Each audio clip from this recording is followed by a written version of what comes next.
السلام علیکم friends, welcome to my channel. دوستو، نارملی ہم سب کو دنیا میں 3 قسم کے جاندار دیکھے جاتے ہیں، جس میں ایک قسم ہیومنز کی ہے اور دوسری قسم اینیملز کی ہے، جبکہ تیسری قسم پلانٹس کی ہے۔ پھر ان میں سے ہر ایک کا کھانا بھی مختلف ہوتا ہے، لیکن آج کا جو ہمارا ٹاپک ہے وہ صرف پلانٹس کے بارے میں ہے۔ دوستو، پلانٹس ہمیشہ اپنا خوراک سورج کی روشنی سے تیار کرتا ہے، اور اگر سورج کا روشنی اس سے بند ہو جائے تو پھر ان کا اگنا مشکل ہوتا ہے۔ لیکن دوستو، اگر میں آپ سب سے پوچھوں کہ کیا پلانٹس جانوروں کو کھا سکتے ہیں تو آپ ضرور یہ بتائیں گے کہ یہ تو ناممکن ہے، لیکن دوستو یہ بات بالکل ممکن ہے۔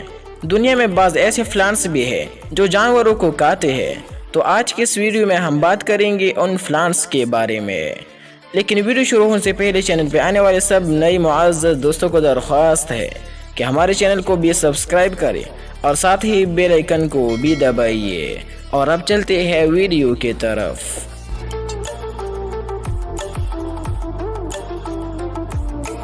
Number 1، Venus fly trap. دوستو، پودے تو آپ نے اپنی زندگی میں بہت سے دیکھے ہو، اور خاص کر جو پودے ہوتے ہیں وہ انسان کو بہت سکون بھی دیتا ہے، کیونکہ جہاں پودے ہوتے ہیں وہاں کا ماحول بہت خوشگوار ہوتے ہے۔ لیکن دوستو، یہ جو پودا آپ دیکھ رہے ہیں ہو سکتا ہے کہ یہ آپ نے نہیں دیکھے ہو۔ یہ ایک ایسا پودا ہے جس کا خوراک ہمیشہ گوشت ہوتا ہے، اور یہ پودا نارتھ کیرولینا اور ساؤتھ کیرولینا میں پیدا ہوتے ہیں۔ لیکن عجیب بات یہ ہے دوستو کہ یہ پودا ہر قسم کا گوشت کھاتا ہے۔ واضح بات ہے کہ وہ گوشت انسان کا کیوں نہ ہو، مگر خاص طور پر یہ اپنی کھانے کے لیے کیڑی مکوڑی اور آرچنائڈز کو زیادہ شکار کرتے ہیں، جس کی وجہ سے پودوں کے ہر پتوں کے ٹرمینل حصے کی تشکیل ہوتی ہے، جو ان کے اندرونی سطح پر چھوٹے بال پیدا ہوتے ہیں، جسے ٹرائگر ہیئرز یا سینسیٹیو ہیئرز کہتے ہیں۔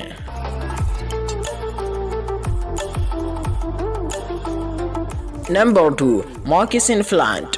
دوستو، ریئل نیم بھی اس پودے کا موکسن پلانٹ ہے، جو کہ اپنی خوبصورت میں اپنے لیے ایک الگ مثال رکھتا ہے۔ اس پودے کا خوشبو اتنا تیز ہے کہ جس جگہ پر یہ ہوتی ہے وہاں ایک ایسا عجیب خوشبو ہوتی ہے، گویا کہ یہ گمان ہوتا ہے کہ یہاں کوئی عطر والا دکان ہو۔ یہ پلانٹ اصل میں مغربی آسٹریلیا میں دریافت کیا گیا ہے، اور یہ بھی ان پودوں میں سے ہے جس کا خوراک ہمیشہ گوشت ہوتا ہے۔ اکثر خوراک اس کا بھی کیڑے مکوڑے ہوتے ہیں، جو کہ اپنی میٹھی خوشبو سے اس کیڑوں کو اپنی طرف کھینچتے ہیں اور پھر اسی موکسن سائز کے گڑے میں راغب کرتا ہے، جہاں کیڑے آہستہ آہستہ ہضم ہو جاتی ہے۔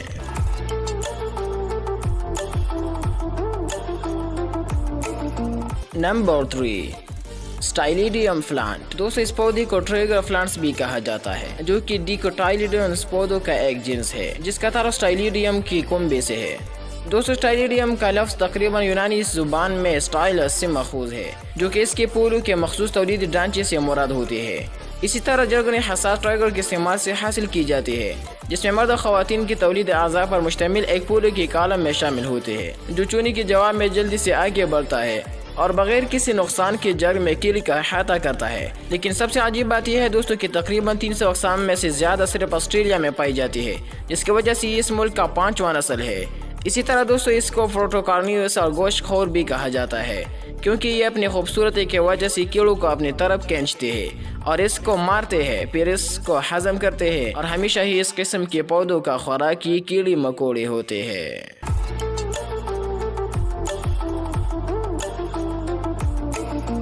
نمبر 4، پرچوکی سنڈیو۔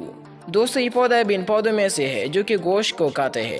یہ بھی اپنی خوشبو کے ذریعے کیڑوں کو اپنی طرف راغب کرتا ہے اور پھر اسے اپنے قبضے میں پکڑتے ہیں۔ لیکن سب سے عجیب بات اس کے کھانے کا طریقہ ہے، جو کہ بالکل حیران کن ہے کہ یہ اپنی خوراک کو کس امیزنگ طریقے سے کھاتا ہے۔ اسی طرح دوستو، دیکھنے سے تو یہ ایسا لگتا ہے کہ اس پر ہاتھ رکھنا بھی بہت مشکل ہے، کیونکہ یہ تو ایسا لگتا ہے گویا کہ یہ زقوم درخت کا ایک نسل ہے۔ لیکن دوستو، ایسا بالکل نہیں ہے، اگرچہ دیکھنے سے یہ خطرناک لگتا ہے، لیکن یہ اتنا نرم ہے جس طرح پنبہ ہوتی ہے۔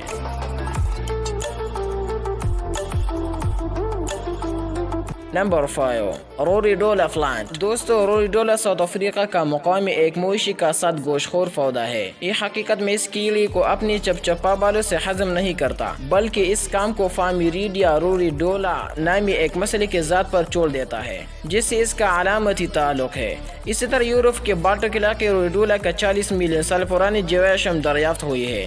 اس بات کا اشارہ بھی یہ ہے دوستو کہ پلانسینوزک ایرا اب کے دوران کہیں زیادہ وسیع تھا، لیکن دوستو جو بھی ہے صحیح پتہ اس کا اب تک کسی نے نہیں بتایا ہے، مگر یہ پودا یقیناً قابل تعجب ہے۔